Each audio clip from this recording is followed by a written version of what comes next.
Mulheres de Esperança. Quando falamos em prisões mentais, a primeira coisa a refletir é sobre o que é uma prisão. Prisão é algo que prende, limita, circunscreve, fecha, restringe, encarcera.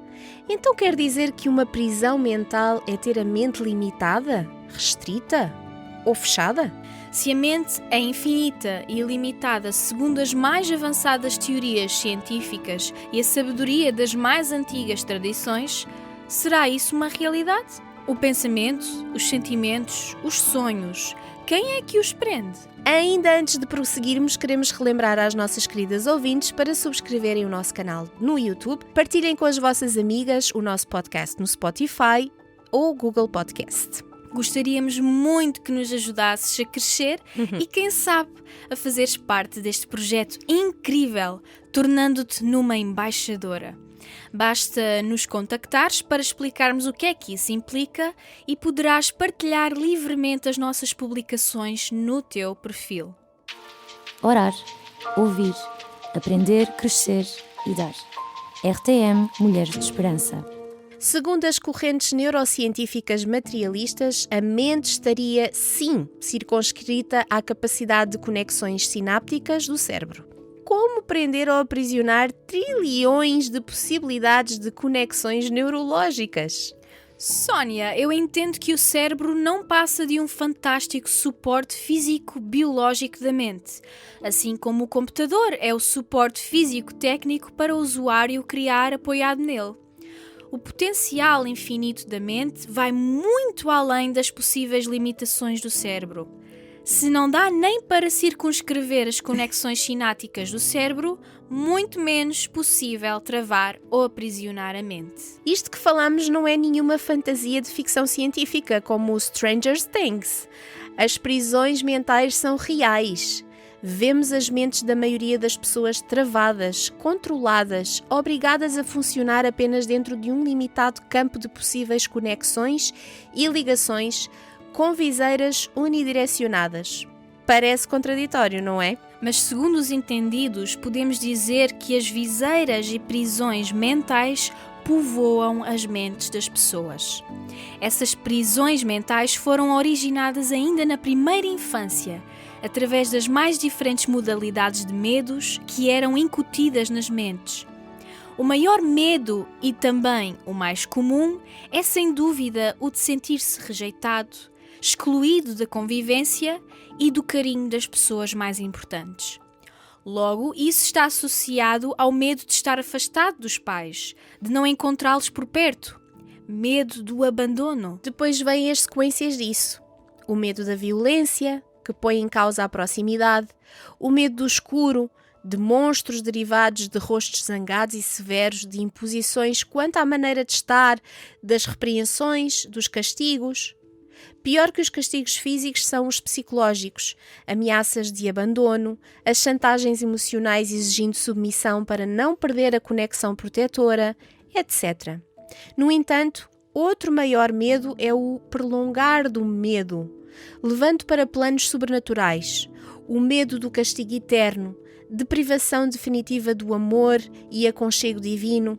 Tudo isto vai cristalizando, fazendo um ninho nas mentes das crianças das mais diversas formas de manifestação de prisões mentais. De prisões passam a ser paradigmas dogmatizados, através da imposição de crenças eternas e irrefutáveis em relação a todo o universo explicativo da vida. São princípios introduzidos na mente através de determinações rígidas ou de subtis medos de não conseguir encontrar o sentido de vida. Essas prisões instalam-se na mente com o passar do tempo e, se não forem consciente e livremente superadas, vão comandar os pensamentos, as crenças, os sentimentos e as ações na vida adulta. Afirma-se que a pior prisão é a da mente. Porque quando uma pessoa dá espaço para ideias limitantes, ela torna-se escrava delas e, com isso, deixa escapar grandes oportunidades de se desenvolver e ser feliz. Por isso é que também existem fobias. Quando uma pessoa alimenta a crença de que não é capaz de realizar algo, torna-se prisioneira dessa ideia, deixando passar uma série de oportunidades, porque se ela acredita que não a irá conseguir, é óbvio que não irá sentir-se motivada a tentar. Assim, a inércia faz com que a frustração se torne um sentimento constante na vida de quem se permite aprisionar por pensamentos limitadores. Em grande parte dos casos, a sensação de incapacidade não tem influência na realidade, pois não houve sequer uma tentativa. E quando há, é importante deixar claro que o fracasso inicial não precisa determinar toda uma trajetória. Para te certificares disso, basta procurares conhecer a história de pessoas de grande sucesso. Todas elas precisaram enfrentar obstáculos e superar desafios para chegar onde estão hoje. Afinal, cair faz parte do processo de aprender a andar. Sónia, esta conversa faz-me lembrar de uma passagem na Bíblia que sempre me ajudou a enfrentar os meus medos. Está em Josué 1:9. Recorda-te do meu aviso. Tem coragem e firmeza.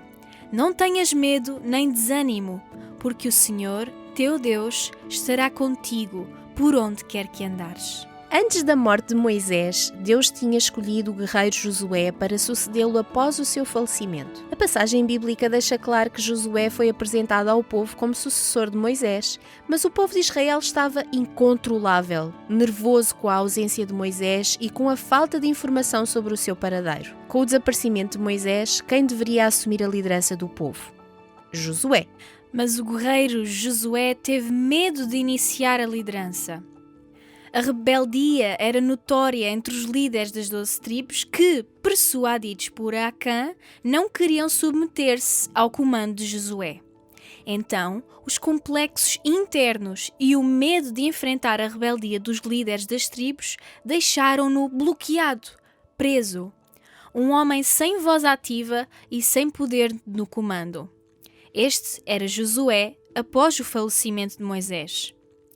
O tempo passava e Josué permanecia quieto e inativo.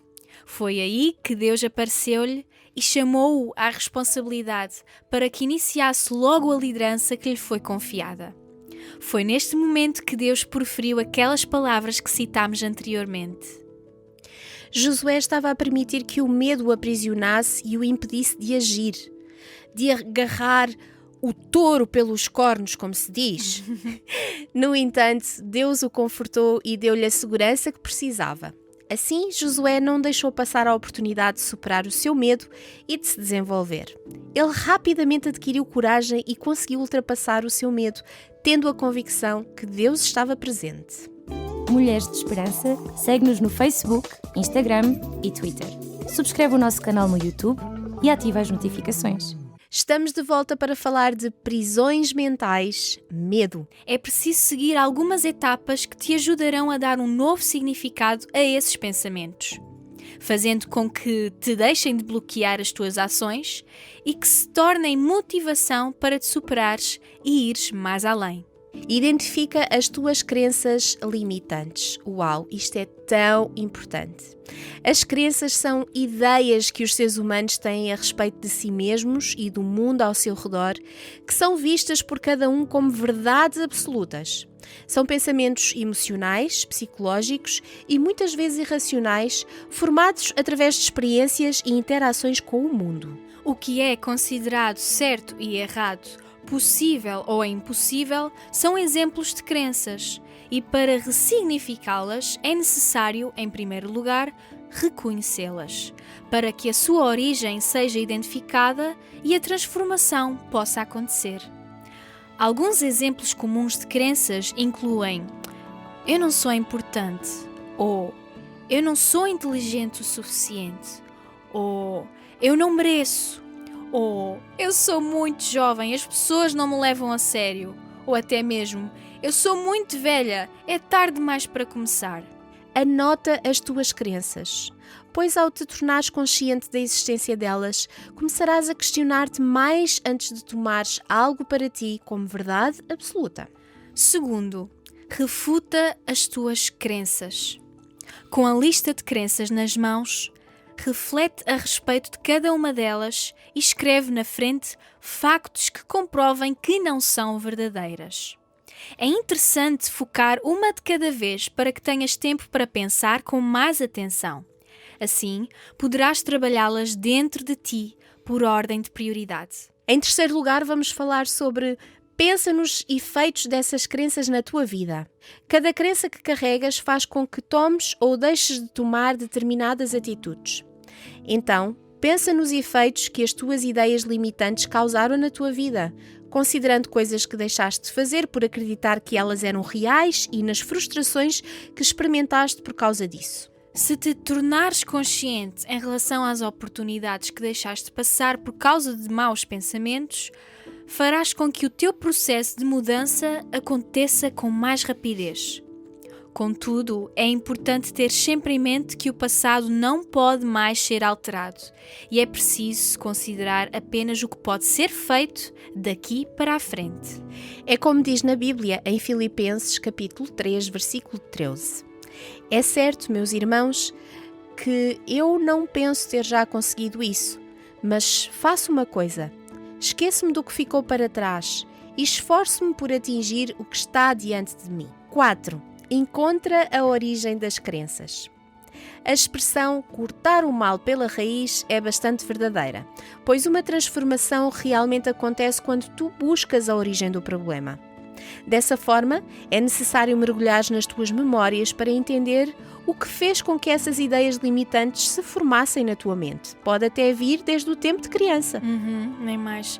Para isso, fecha os olhos, concentra-te neste assunto e sempre que te lembrares de um episódio que tenha relação com a crença em questão, revive-o em detalhes. Faz perguntas. Como te sentiste na altura? Quais foram as consequências? Faz anotações, pois esses registros irão ajudar-te a organizar os pensamentos e a entender melhor nas suas origens. Por último, dá um novo significado para essas crenças. Uma crença é formada através da maneira com que um indivíduo interpreta uma situação. Imagina que carregas a crença de que ninguém te leva a sério por ser jovem demais. É preciso seguires o passo anterior e identificar as razões que te levaram a pensar assim. Depois, basta que encontres novas formas de interpretar isso. Ajuda a citar versículos bíblicos, pois eles afirmam verdade sobre a tua vida. Por exemplo, como diz em 1 Timóteo 4,12: Ninguém te deve desprezar por seres ainda novo. Pelo contrário, deves ser um exemplo para os crentes nas palavras, na conduta, no amor, na fé e na pureza. O facto de alguém comentar que és demasiado jovem num ambiente profissional pode deixar de ser um fator de descrédito para tornar-se num elogio, por exemplo. Amplia os teus horizontes e permite-te interpretar cada pensamento de uma nova e positiva maneira. Assim, estarás a libertar a tua mente e a permitir que ela se desenvolva cada vez mais. Não deixes que ideias limitantes ou que o medo te impeça de agir. Escolhe de maneira consciente a interpretação que darás para cada situação e assim torna-te autora da tua própria história, assim tal como Josué. Se este processo está a pesar para ti e não consegues sair do ciclo do medo, pede ajuda a um profissional de saúde mental que te possa aconselhar e acompanhar. Parte de ti também reconheceres que sozinha não consegues. Esperança para as mulheres em todo o mundo e através das gerações. Que maravilhosa conversa, Sónia! Mesmo! Poderíamos falar deste assunto o dia todo e dar exemplos incríveis de como grandes homens e mulheres ultrapassaram os seus medos. Hoje terminamos por aqui, mas queremos desafiar-te a estares connosco no próximo programa. Partilha com uma amiga ou familiar o nosso programa e, quem sabe, até podem ouvir juntas e falarem sobre o tema.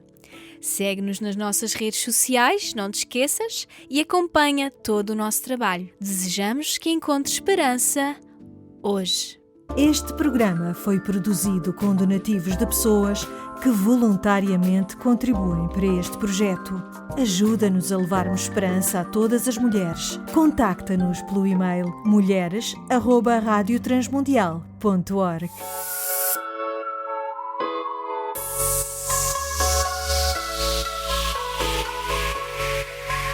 Mulheres de Esperança. Uma produção RTM Portugal. RTM Portugal. RTM